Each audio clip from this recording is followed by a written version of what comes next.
I, Dr. Neha Seth, working in the capacity of Associate Professor with Symbiosis Institute of Business Management, a constituent of Symbiosis International Deemed University, Pune.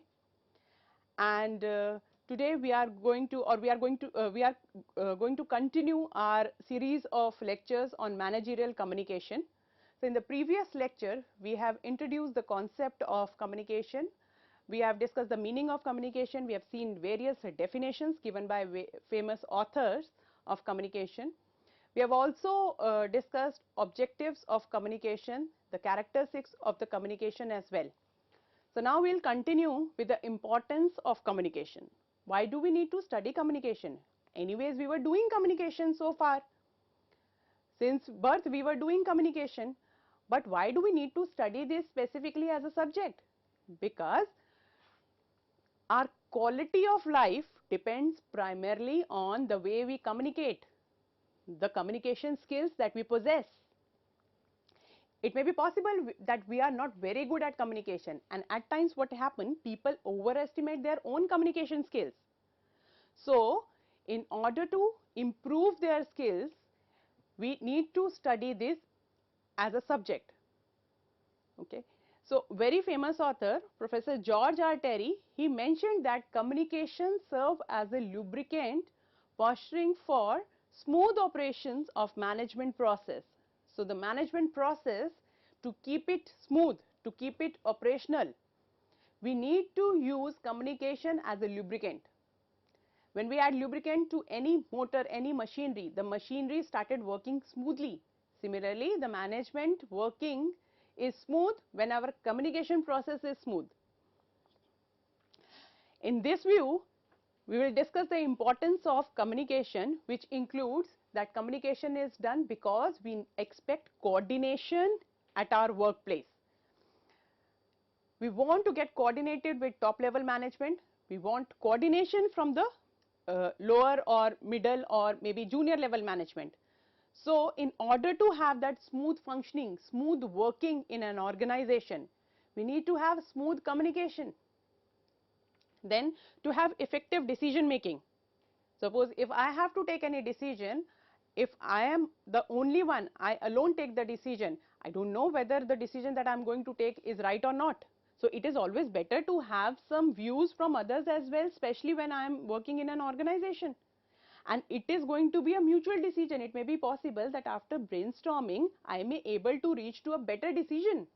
So, our decision making will be more effective, will become more effective if I am communicating with my staff, which will lead to better efficiency in my managerial skills. As a manager, I will be able to perform better if I am able to communicate better with my team, because I am getting cooperation from them. Okay.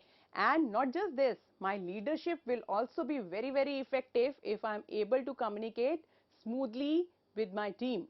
If my team is open to hear what I want to share, and if as a leader I am open to hear what my team has to say. It has to be a healthy discussion when I am there in an organization, because it ultimately leads to job satisfaction. I'm happy at my work. I feel like going to office when I'm happy from inside, and this is possible when the communication at my workplace is very, very good. It's open, it's smooth. Okay, when I have people to talk to at my office. Just imagine a situation, just imagine an office where nobody is talking to anybody in the office. You are just going to the office, you are sitting on your seat, you are doing your work and coming back home. After some time, maybe it will work for a limited period of time, but after some time you don't feel like going to such office, because ultimately human is a social animal. We feel like we have such social needs. We feel like talking to people around us. So, we will feel more satisfied at our work when the communication is good at our workplace. It ultimately increases our productivity at our workplace. The morale, the motivation level will be really, really high if the communication process is smooth, or the communication at my office is very, very smooth. I may be able to achieve my managerial roles properly if I am able to communicate with my staff very smoothly. Okay. Keeping in the importance of communication in the view, We'll move ahead with the principle of communication, since communication is very, very important at our organization, and of course when we are there, not in our organization, when we are outside organization, then also the communication process is very important. But there are certain principles that we can follow while communicating. So there are certain basic principles that need to be followed while conversing informally with our colleagues, while addressing at conference or meeting, while writing a newsletter article, or maybe writing a formal report. There are certain principles that we need to follow. These principles can be like presenting a complete picture of our message. Giving incomplete information is really, really harmful. So it's better to present the complete picture of the message or complete message that we want to share. Not just this, we need to achieve credibility with our audience. The audience are the people who are listening to us, or maybe reading, if we are doing the written communication, if they are reading whatever message we have given to them. So we need to achieve that credibility. We need to achieve that trust in the audience first when we are sharing any message with them. We need to follow through on what we say. So as a leader, as a manager, I need to follow what I say, what I preach. As a teacher, if I'm not going to my class on time, I cannot haul up my student to coming late to my class. So as a leader, I have to do what I expect my colleagues, my junior staff, or probably as a teacher, I expect my students to do it for me. Then communicate a little at a time. So overburden or overburdening with the information to your audience is also not appreciable, because there is a tendency, there is a limited tendency that a human mind has wherein they can store the information. After a certain period of time, human mind stops taking any new information or new data that is coming to them. So if you want your message to create an impression on human mind, it is better to communicate little information at one point of time. And we should formulate a practical and useful way of receiving feedback as well. So as I have mentioned in the previous session, that communication process is incomplete till the time we have not received the feedback. So directly, indirectly, formally, informally, the way or the situation permits you, just try to find out a way how you can receive the feedback from the receiver of the message, because this feedback is a kind of confirmation that whatever message you want to convey is clearly understood by the receiver. And we may use multiple communication techniques as well. If you want to communicate one message, suppose in class I have announced that my students have to submit managerial communication project in next week. So next week can be understood on Monday, Tuesday, Wednesday, or whatever they want to submit it. Okay, so I have to first clearly mention this to them that by Friday at 5 p.m. you have to submit your business communication project to me. So this is verbally what I have told to my student in class. But sometimes, or a few of them are physically present in class but mentally they might be absent, or there are students who might not be there in the class physically as well. For them, I wrote a mail to the whole class that the business communication project has to be submitted by next Friday till 5 p.m. So I have used verbal as well as written communication, writing through an email, and at the same time this coming generation or the younger generation, they are more, instead of accessing email, it's easier for them to access or to have that information on WhatsApp. So nowadays we have created a WhatsApp group also for our students, and the same message that I have wrote in the email, I have dropped the same message on the WhatsApp as well. So there are two different modes of written communication. One is through WhatsApp, another is through email, through which I have sent my message to my students. So this is how differently, or I have used multiple techniques to share my message with my students so that they can have the clear message with them. Okay, and these principles of communications are known as 7 C's of communication. These are popularly known as 7 C's. Now to compose effective message, we need to apply certain specific communication principles. Now they tie closely with the basic concepts of communication process and are important for both written as well as oral communication.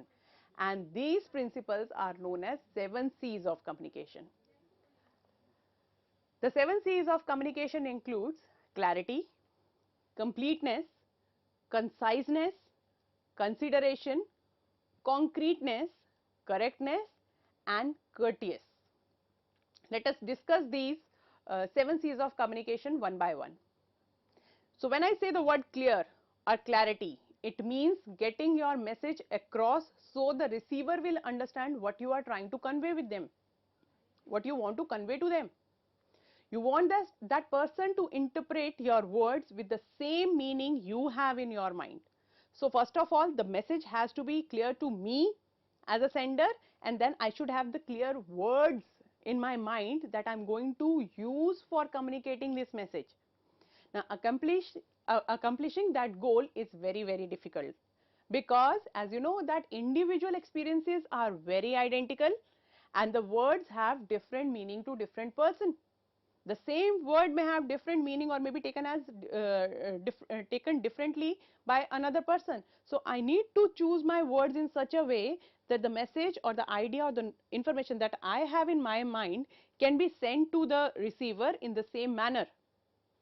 There are certain features of a clear communication, because like it makes the understanding easier. If I am able to choose the right words, it will be easier for the receiver to understand the message. A complete message and clarity of thoughts and ideas enhances the meaning of message as well. There are certain ways, there are specific ways which may be helpful in making our message clear, like we may choose some short, familiar or conversational words which are commonly used by people. So, instead of using some new words or trying new vocabulary while doing communication, it is better to use those small familiar words. Construct effective sentences and paragraphs. So, your sentences shouldn't be too long, the sentences shouldn't be too short. It should be, there should be ideal length of the sentence, so that the person is able to understand your message clearly. We need to achieve appropriate readability, and not just readability, we need to achieve listenability. We call it listenability as well. Okay. So, first understand message very, very clearly as a sender, and then only it is possible for me to share this message with my receiver clearly. And to make my message more clear, I may also include certain examples, illustrations, or maybe if required, we may use some visual aids also in order to make our message clear. Next C is completeness. Our business message is complete when it contains all facts that the reader or the listener need to react to your desired outcome. So, whatever it takes for your audience, for your reader, for your listener, for the receiver of the message to react to what you want to do for you, whatever it takes, it forms a complete message. They are influenced by backgrounds, viewpoints, needs, attitude, status and emotions as well. So, we need to take care of all these things when we want our message to be complete. So, completeness is necessary for various reasons. For example, complete message are more likely to bring desired results without expense of additional message. So, if for in the first time only you are giving a complete message, so there is no requirement of repeating the message or giving the additional information one after another, because in first instance only you have given complete message. They can do a better job by building goodwill in the eyes of stakeholders as well. So, all the stakeholders will feel good about it, that you are giving message for the first time, and it is a complete message. Whatever information you want to share with them, you have given it at once. They can help avoid costly lawsuits at the same time that may result if important information is missing. So, sometimes the consequences can be very, very serious of giving incomplete information. So, just in order to avoid that consequences, that harmful consequences, it is better to give complete message in the very beginning. When I talk about the features of a complete message, it includes the complete communication develops and enhances the reputation of the organization. As I just now mentioned, that the goodwill will get improved if you are sharing a complete message. They are cost saving, and no crucial information is missing and no additional cost is incurred in conveying extra message if the communication is complete. So we can save on cost and effort if we are sending a complete message in first go. Then complete communication also helps in better decision making by the audience, readers or receivers of the message. They are able to take decision if they have the complete information, otherwise they need to ask us again and again. Okay, so as a sender also, it is better for me, I can save on my time and effort if I am sending the complete message to my audience, to my readers. So as one strives for completeness, there are few guidelines that we need to keep in our mind. Like we should answer all the questions that are being asked. If there are any question in the mind of our audience, we should answer them, we should make them satisfied with the answer. By taking the feedback, we'll get the confirmation that they are happy and satisfied with our answers. So we can answer all the questions, whatever they are asking. We can also give some extra information or extra knowledge if it is desirable. If they want something extra from us, it is good to explain them beforehand. Then check for the 5 W's while drafting your message. Like for whom you are drafting the message, who is going to be the reader of the message, what is your message, where you are going to give the message, when the message has to be given, why the message has to be given, and how you are going to communicate. So if you are able to answer these 6 questions in your mind, your message is said to be complete.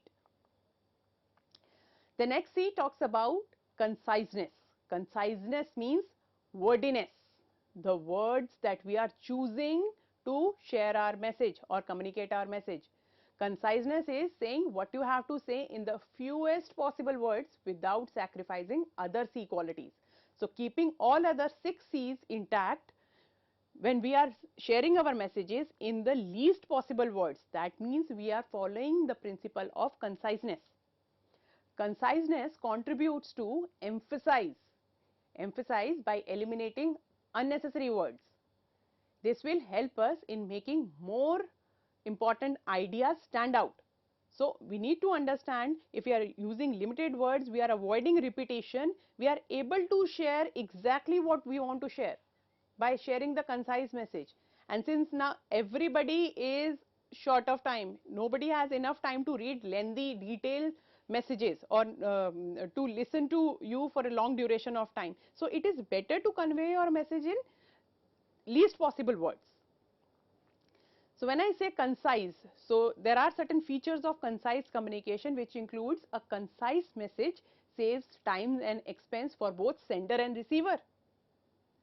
So you don't have to explain this in detail again and again if you are clearly mentioning or you are choosing the right words for sharing your message.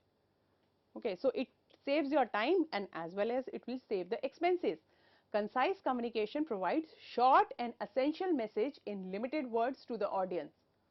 So they will be happy to read the message in minimum possible words because they are also able to save their time. Then concise message is non-repetitive in nature. So at times it becomes really irritating when the same language or same message with the different words are repeated again and again. So in order to avoid that irritation in the mind of receiver, our message should be concise in nature. Now to achieve conciseness, we should observe certain suggestions. The suggestions like we should eliminate wordy expressions. Okay, eliminate unnecessary words in our sentences. Okay, we should include only relevant statements which are relevant to the context of our message. Include only those statements. Avoid unnecessary repetition and check the flow of the information, whether the flow of information is easygoing or not. Okay, you cannot give conclusion in beginning and introduction in the end.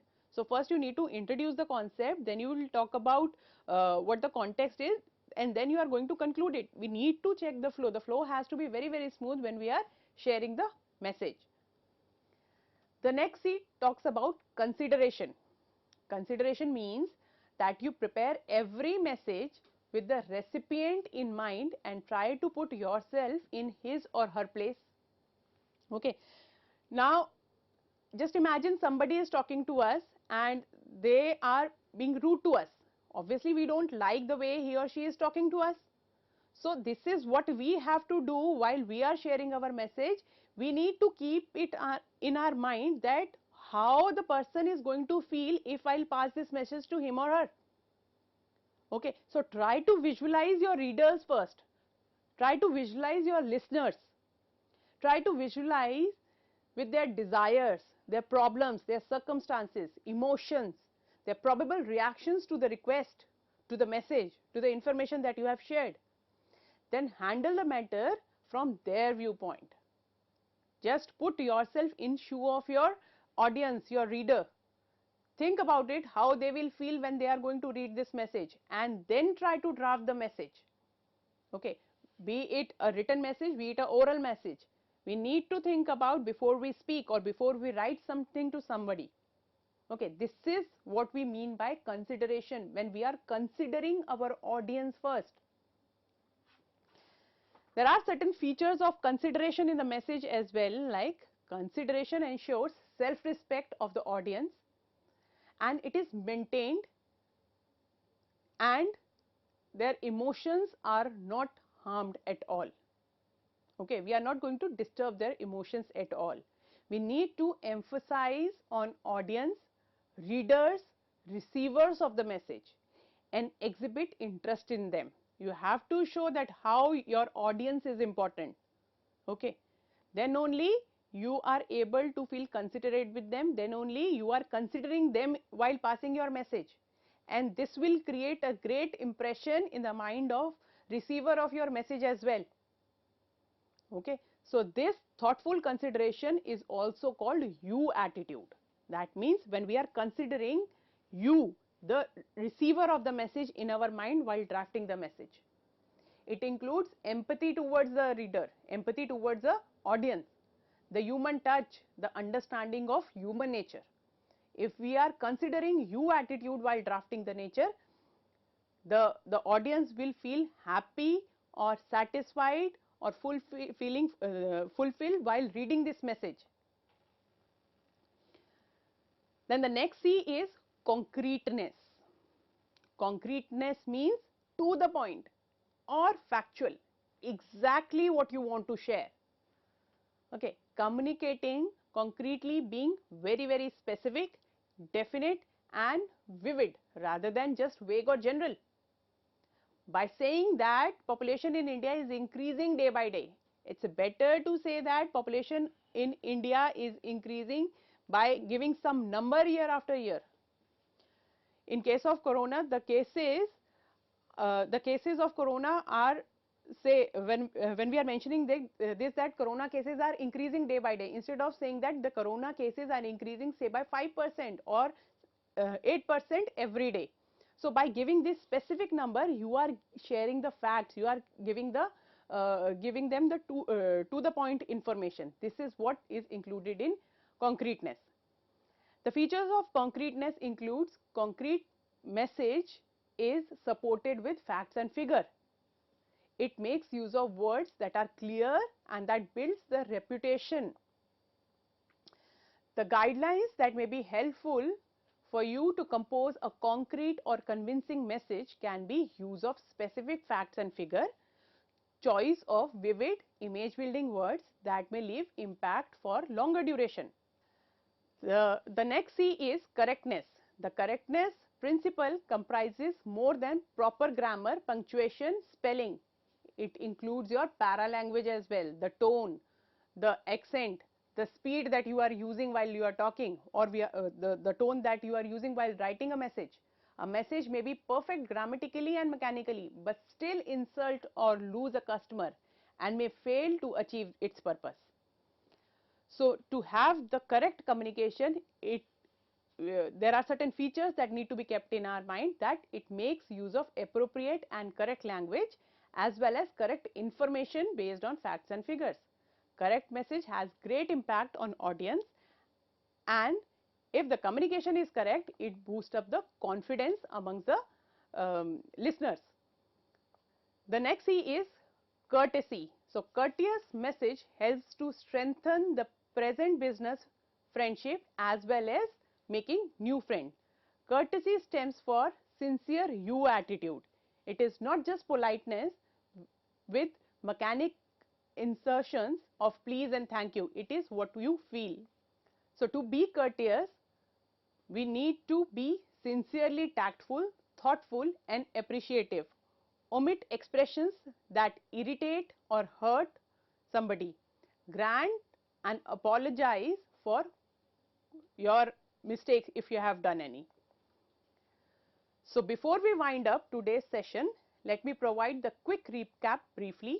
We delved into fundamental concept of managerial communication today, exploring the importance of effective communication in the context of organizational management.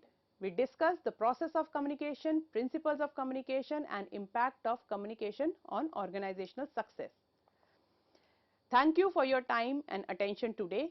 I look forward to your continued exploration of managerial communication in our next lecture. Have a great day ahead. Thank you.